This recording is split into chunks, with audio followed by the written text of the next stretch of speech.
Assalamualaikum warahmatullahi wabarakatuh. Perkenalkan, nama saya Muhammad Bagas Yusna Pratama, NPM 224111192, kelas manajemen 22C. Di video ini saya akan menjelaskan tentang memahami pentingnya pengembangan sumber daya manusia. Langsung saja kita ke materinya saja ya. Tapi sebelum kita ke materi, kita harus tahu pengertian pengembangan sumber daya manusia. Berikut akan saya jelaskan tentang pengertian pengembangan sumber daya manusia terlebih dahulu ya. Pasti sering sih kita mendengar sumber daya manusia atau SDM. Apa sih sebenarnya sumber daya manusia itu? Sumber daya manusia adalah individu produktif yang bekerja sebagai penggerak suatu organisasi, baik itu dalam sebuah institusi maupun perusahaan yang memiliki fungsi sebagai aset sehingga harus dilatih dan dikembangkan kemampuannya. Sumber daya manusia atau SDM secara makro adalah jumlah penduduk dengan usia produktif yang ada di suatu negara. SDM meliputi daya pikir dan daya fisik yang dimiliki setiap individu atau manusia. Karenanya, SDM atau sumber daya manusia menjadi unsur penting dalam kegiatan perusahaan yang termasuk dengan sumber daya manusia yang ada.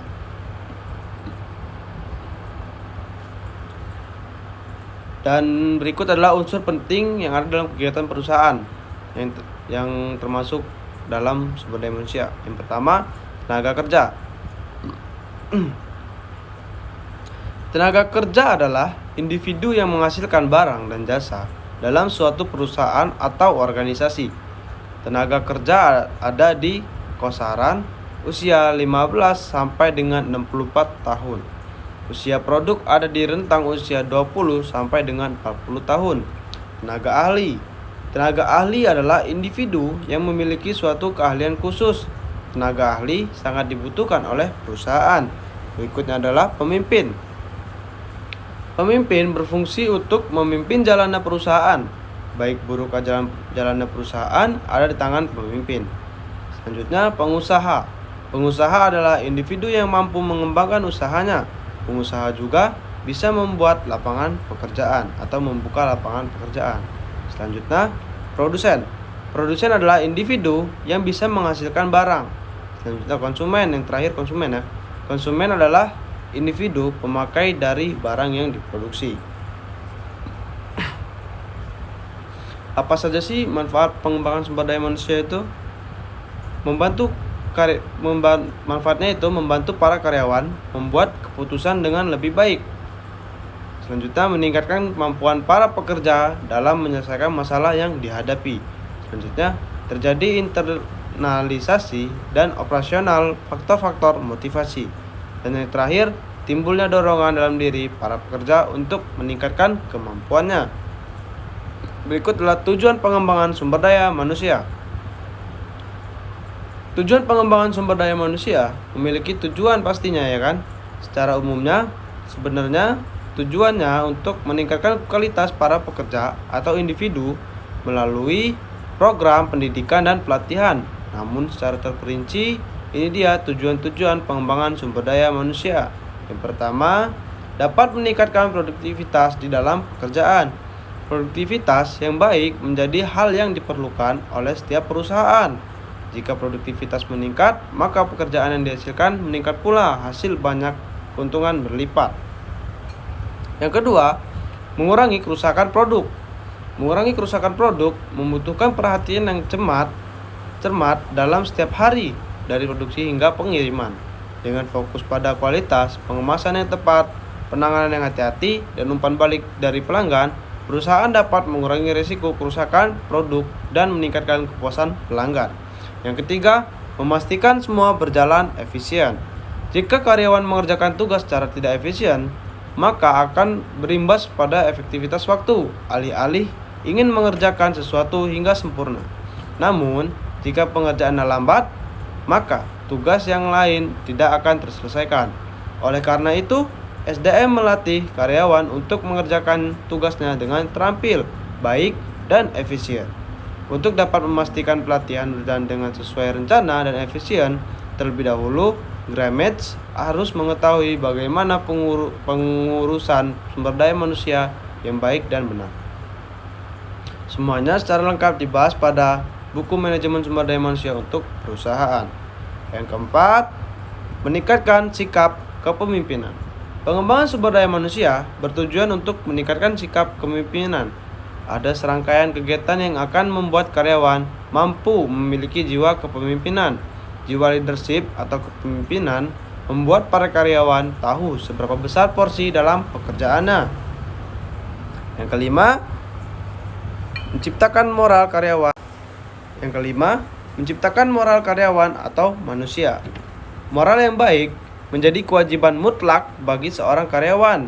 Kejujuran, rendah hati, dan mau kerja keras menjadi nomor satu.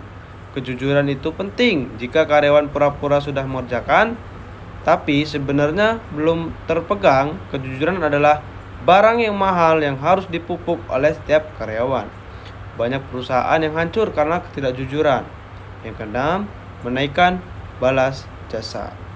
Ketika pengembangan sumber daya manusia dilakukan, maka kualitas pekerja semakin baik. Imbasnya, upaya balas jasa dilakukan dengan baik. Metode pengembangan sumber daya manusia. Pengembangan sumber daya manusia ini perlu melalui metode yang tepat agar perusahaan bisa memiliki karyawan-karyawan yang handal untuk membangun perusahaan. Metode-metode pengembangan sumber daya manusia antara lain: yang pertama, pelatihan atau training. Yang kedua, magang. Yang ketiga, pendidikan. Yang keempat, rotasi kerja. Yang kelima, studi banding. Yang keenam, uji kompetensi. Ketujuh, coaching. Yang kedelapan, outbound. Fungsi pengembangan sumber daya manusia. Yang pertama, fungsi pengadaan tenaga kerja. Fungsi pengadaan tenaga kerja antara lain adalah mencakup kegiatan untuk menentukan kebutuhan tenaga kerja, baik tentang kualitasnya maupun kuantitas. Perusahaan perlu mendata kemampuan apa saja yang dibutuhkan dari karyawan yang diterimanya, serta berapa jumlah yang dibutuhkan. Yang kedua, fungsi pemeliharaan tenaga kerja. Fungsi pemeliharaan tenaga kerja mencakup pelaksanaan program-program ekonomis maupun non-ekonomis yang diharapkan mampu memberikan ketentraman kerja bagi pekerja, sehingga para pekerja dapat dengan tenang bekerja dengan berkonsentrasi. Kondisi ini diharapkan dapat menghasilkan prestasi kerja yang sesuai dengan harapan. Yang ketiga, fungsi pemutusan kerja. Pengembangan sumber daya manusia juga berfungsi untuk memutuskan atau mengakhiri hubungan kerja atau dikenal dengan PHK atau pemutusan hubungan kerja terhadap karyawan yang ternyata tak bisa mengikuti apa yang diinginkan perusahaan. Pengembangan sumber daya manusia jelas dibutuhkan oleh perusahaan atau organisasi. Semoga dari materi di atas kita bisa memahami seperti apa jelasan pengembangan sumber daya manusia agar kita bisa mengenal lebih jauh mengenai sumber daya manusia. Kesimpulan dari video materi yang saya berikan adalah, simpelnya dapat disimpulkan bahwa pengembangan sumber daya manusia atau SDM bukan sekedar investasi, tetapi juga merupakan strategi penting yang berkelanjutan bagi kesuksesan jangka panjang organisasi.